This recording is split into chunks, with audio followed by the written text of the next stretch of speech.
My family expected me to forgive everything. I brought one folder instead. I want you to picture a plain manila folder. Not thick. Not dramatic looking. The kind you'd find in any office supply drawer. Slightly bent at one corner because it had been carried in and out of my car for 3 weeks while I tried to decide if I actually had the nerve to bring it inside. That folder sat on my passenger seat the entire drive to my mother's 60th birthday party. And every red light felt like the world giving me one more chance to turn around and go home. I didn't take it. I want to tell you why.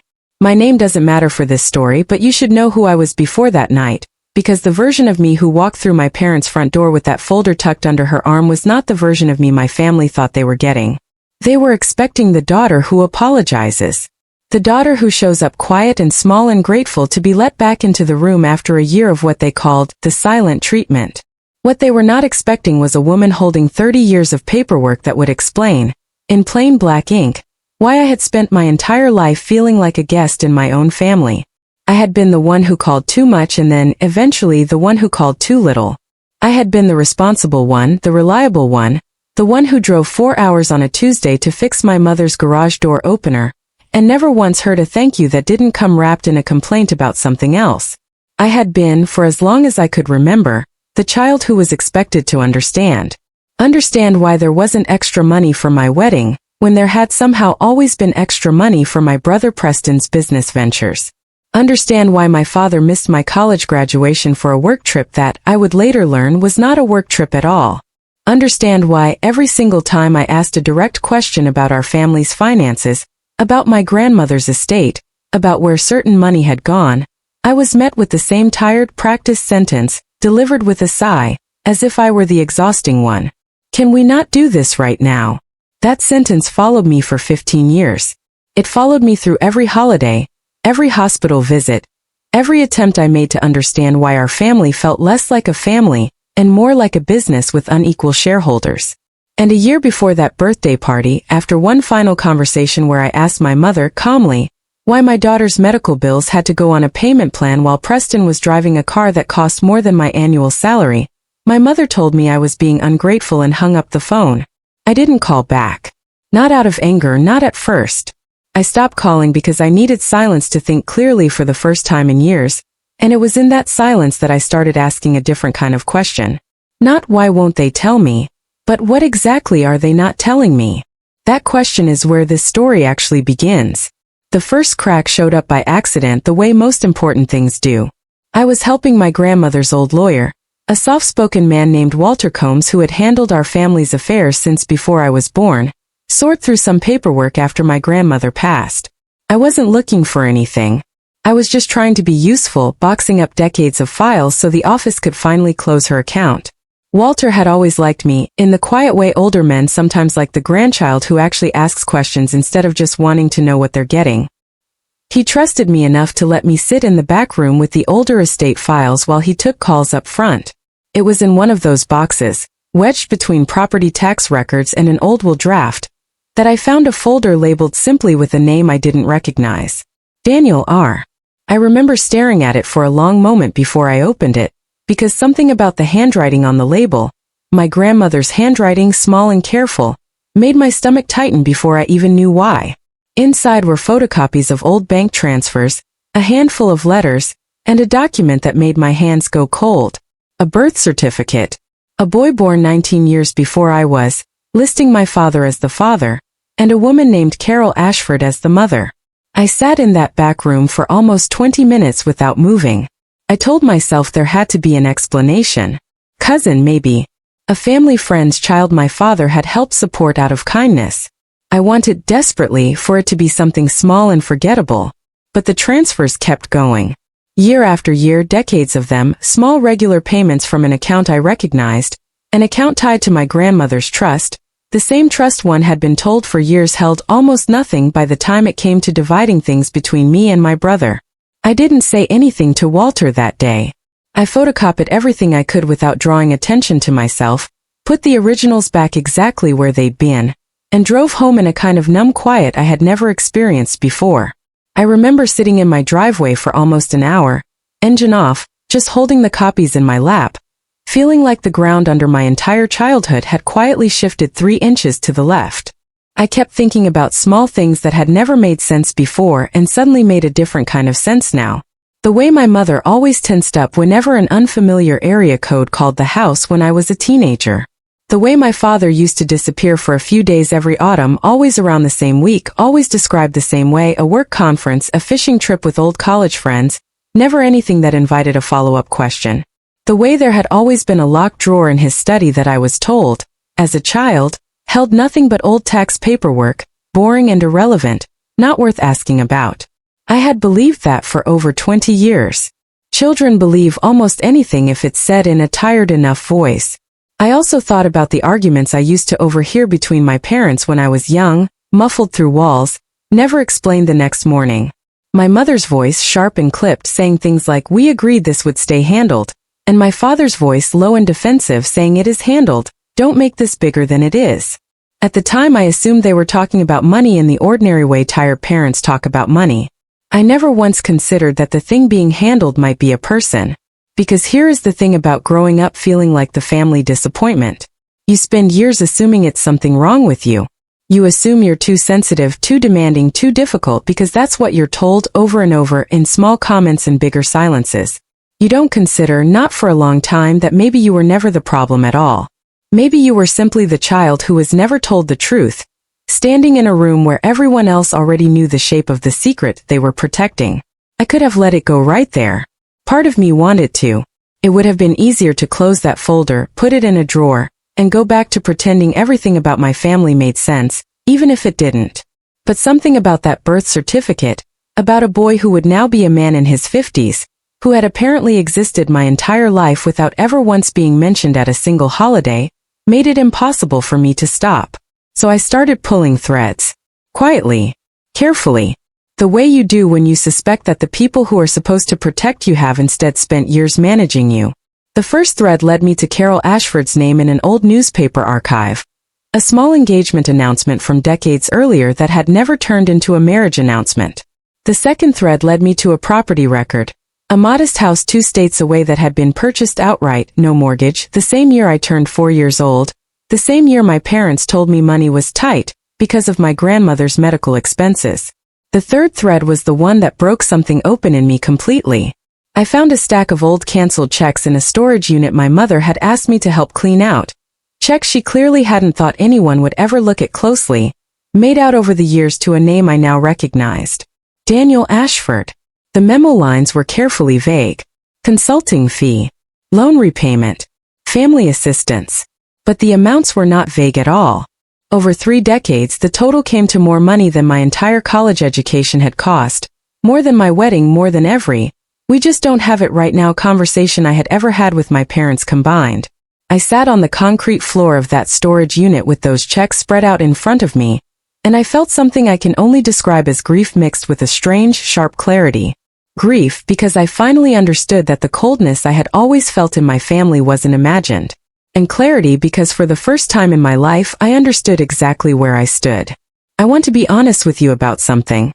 My first instinct was not revenge. It was actually still hope. I thought, foolishly, that if I brought this to my parents privately, gently, they would finally tell me the truth. I thought maybe there was an explanation that would make all of this feel less like a betrayal and more like a complicated, sad situation that had simply never found the right moment to be discussed. I gave them that chance. I called my mother calmly, and told her I had found some old paperwork while helping Walter, and asked if we could talk. The silence on the other end of the phone lasted so long I thought the call had dropped. "What exactly did you find?" she finally said, and her voice had changed completely. Not confused. Not surprised. Careful. Controlled. The voice of someone who had been waiting for this call for 30 years and had already decided, long before I asked, exactly how little she was going to say. I told her what I'd seen. I asked her, as gently as I knew how, if I had a brother. She told me it wasn't my business to go digging through things that weren't mine, that my grandmother's estate was closed, that whatever I thought I'd found was ancient history, and had nothing to do with me, and that if I brought it up at the family gathering that was already planned for her 60th birthday, she would never forgive me for embarrassing this family in front of people who mattered. Not "I'm sorry." Not "let me explain." Just a warning, wrapped in the same guilt she had always used to keep me quiet. That was the moment something in me finally fully closed. Not out of anger, though the anger was there. It closed because I finally understood that my mother's priority, even now, even faced directly with the truth, was not honesty. It was managing me. It had always been managing me. I want to slow down here and tell you what the next several weeks actually looked like, because it wasn't dramatic. There was no shouting, no slammed doors, no scenes you'd see in a movie. It was quiet. It was methodical. It was me, most nights after my daughter went to bed, sitting at my kitchen table with a laptop and a growing stack of paper, doing the thing I am good at, the thing my job as a financial analyst had trained me to do for other people's messes for over a decade. I built a timeline. I requested copies of my grandmother's original trust documents from Walter, who, once he understood what I was asking and why, quietly helped me without ever directly telling me anything he legally couldn't. I cross-referenced the trust's original terms, which stated clearly that the remaining balance after my grandmother's care expenses was to be split evenly between her two grandchildren, myself and Preston, with the explicit note that any prior distributions made during her lifetime were to be recorded and deducted accordingly. I found the years those distributions were supposed to have been logged. I found that they weren't. Not once. Not anywhere in the official filings. I pulled old tax documents. I pulled the property record for that house 2 states away and found it had been transferred, quietly, into an LLC 8 years earlier, an LLC whose paperwork listed my father as an original member before he'd removed his own name from the filing 18 months before my grandmother passed away.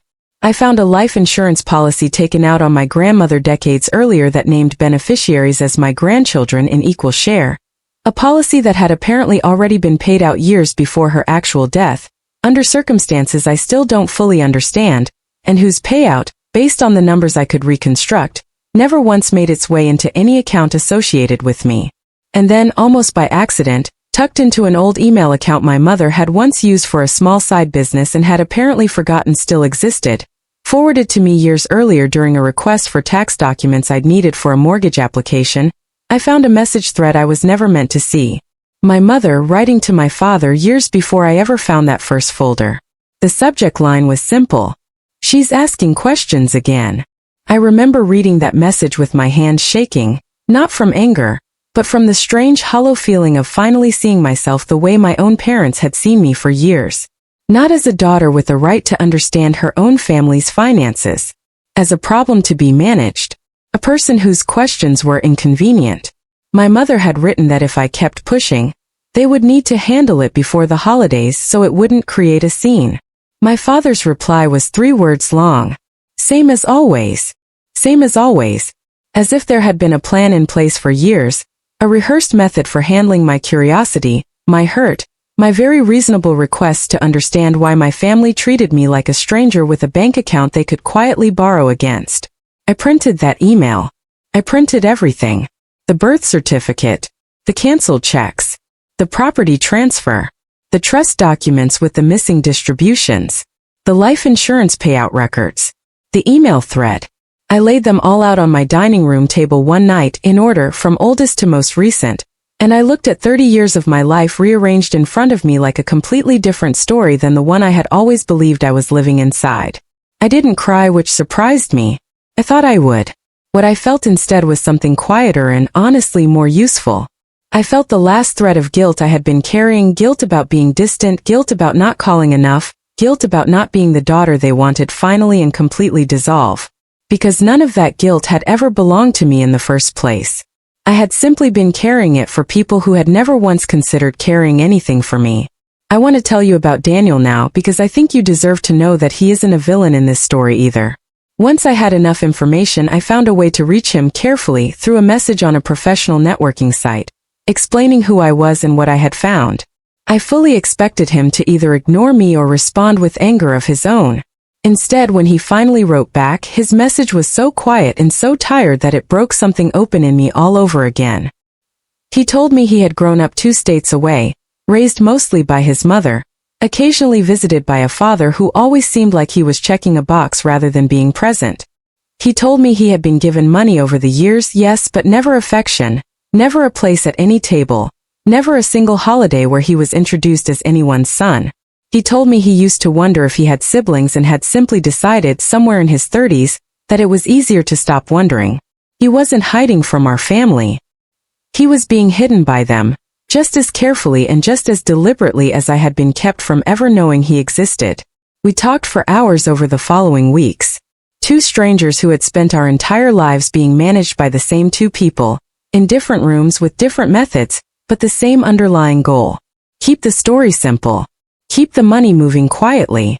Keep the family's version of itself intact, no matter what it cost the people who were supposed to matter most inside it.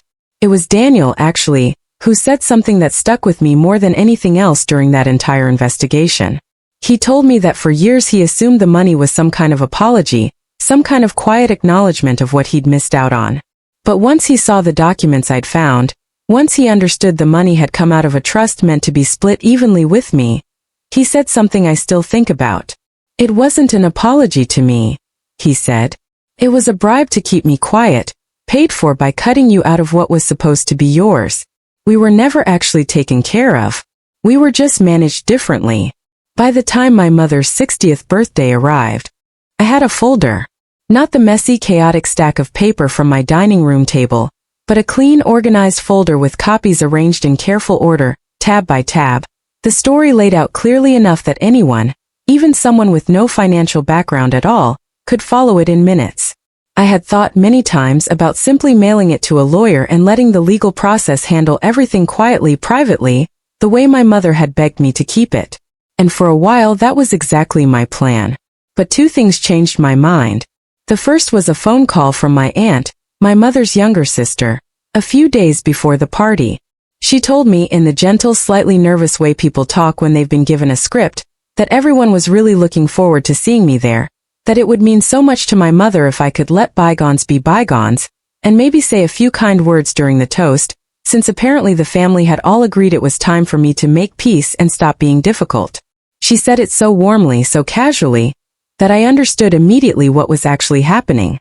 My silence over the past year hadn't worried my parents into honesty. It had simply been recast quietly to the rest of the family, as me being the problem. Again. The second thing that changed my mind was smaller, but it mattered more.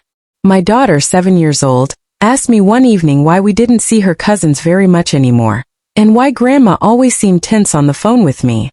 I told her as gently as I could, that sometimes grown-ups in a family don't tell each other the truth, and that it can take a long time to fix. She thought about that for a moment and then asked me the question that, more than anything else, made my decision for me. Are you going to fix it? I realized, sitting there, that I didn't want my daughter growing up believing that silence and secrets are simply what families are made of. I didn't want her to inherit the same quiet confusion I had carried for 30 years, wondering if something was wrong with her instead of understanding, clearly and early, that the truth is something you're allowed to ask for. So I made a decision. Not to explode. Not to ruin anyone's night out of anger. But to finally, calmly, put the truth on the table in the one room where it had been avoided for 3 decades. Because the family had already decided the story they wanted to tell about that night. I decided I would simply bring the parts they'd left out.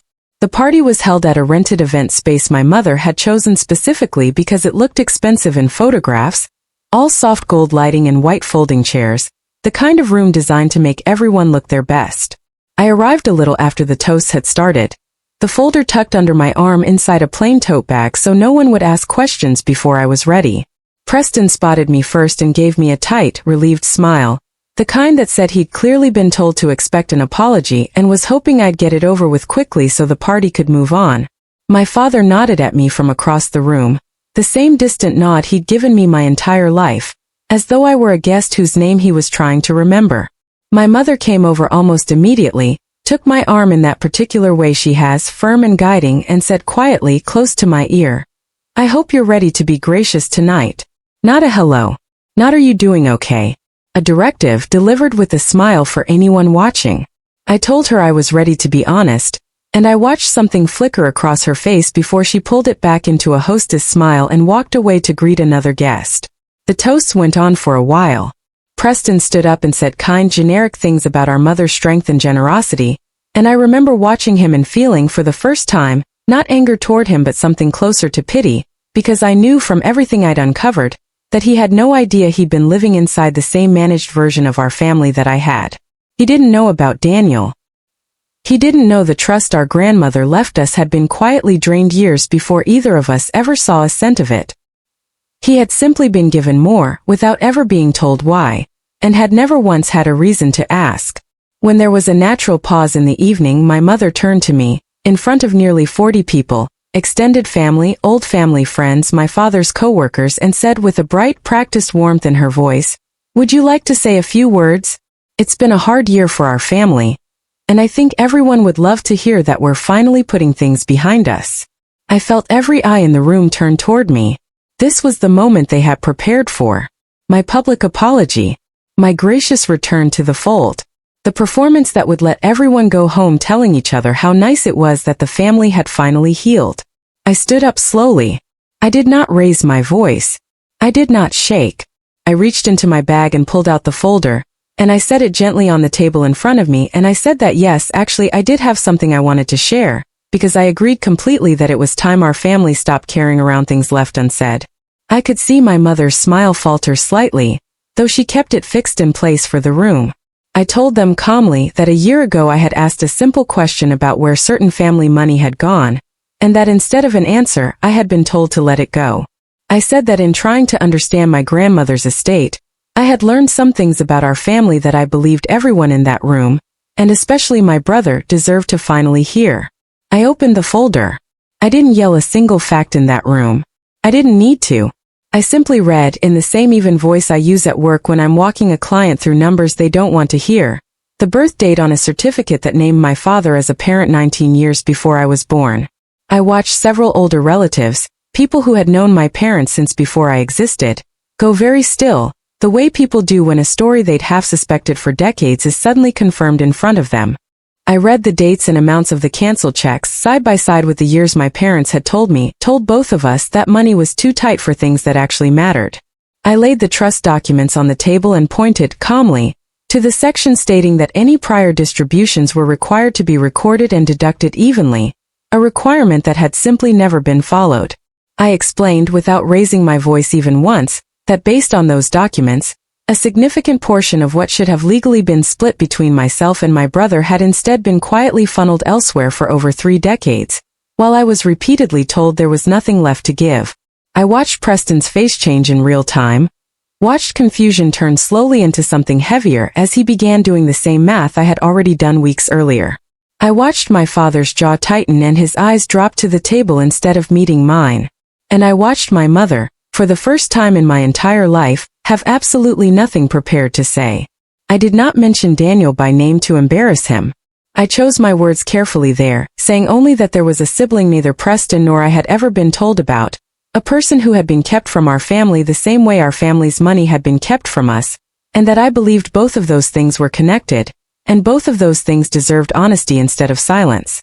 I said that I wasn't there to destroy anyone's evening. I said I was there because I was tired after 30 years, of being told to understand things I was never once allowed to actually know. The room was completely silent. Not the tense, simmering silence you might expect from a scene like this. A different kind.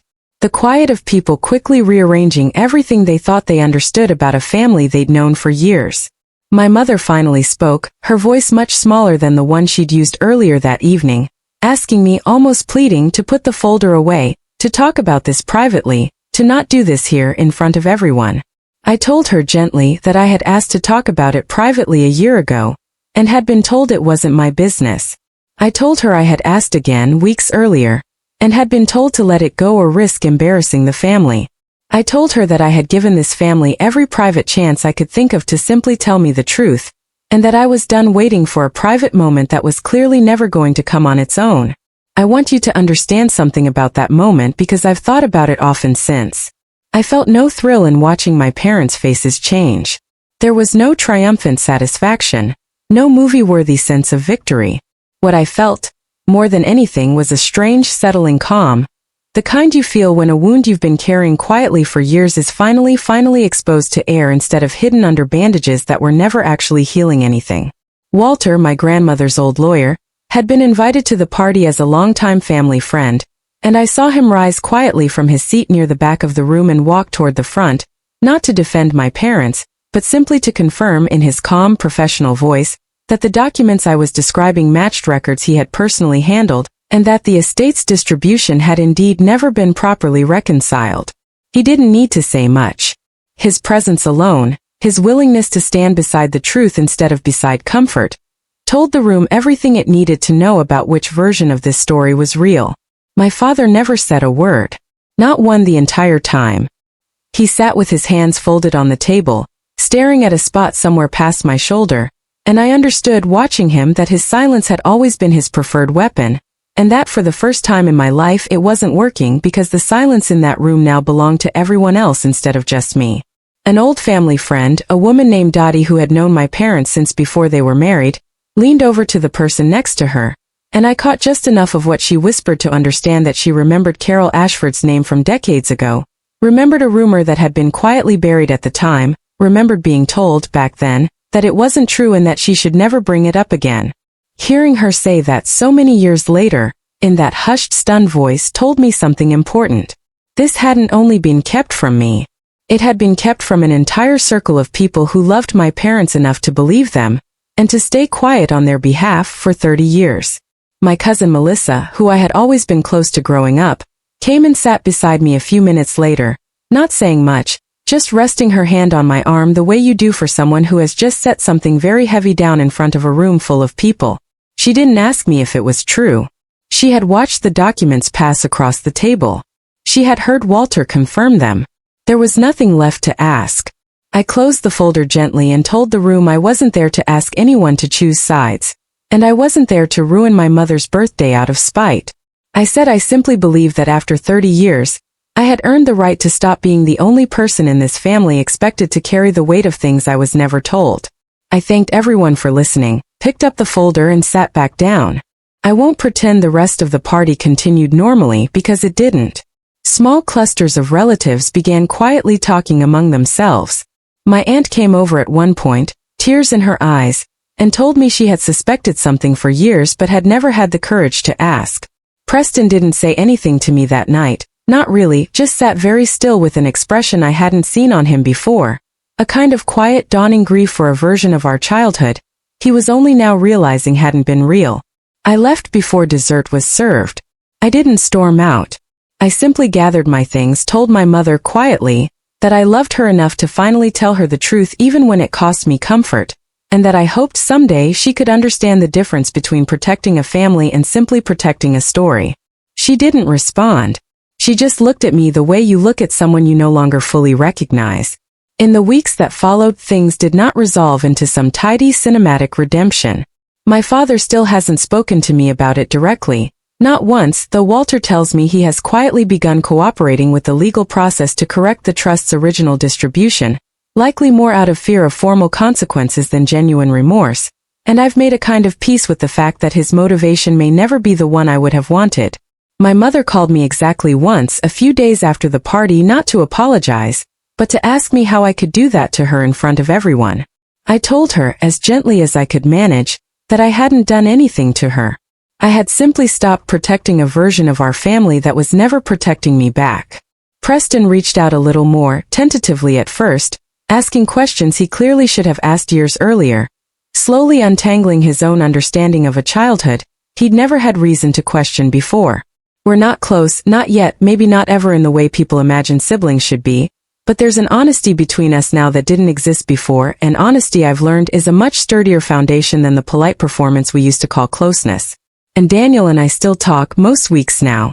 Not as long-lost siblings suddenly making up for decades of missed holidays, nothing that dramatic, but as two people who finally understand each other's quiet confusion, who no longer have to wonder alone why our family always felt like it was hiding something just out of view. We met in person for the first time a few months after that party, at a coffee shop halfway between our two cities, and I remember sitting across from him, looking at a face that shared traces of my father's features, and feeling not resentment but a strange, grounded relief. Like meeting a person who had been living the other half of a story I'd only ever seen from one side. I think a lot now about that folder, and about how small it actually was compared to the weight it ended up carrying. 30 years of silence, undone by a stack of paper that fit easily under one arm. I think about how long I spent believing that being difficult, being demanding, being the problem, was simply who I was inside my family, when in truth I was only ever asking for the one thing that had been quietly, deliberately kept from me. The truth about my own life.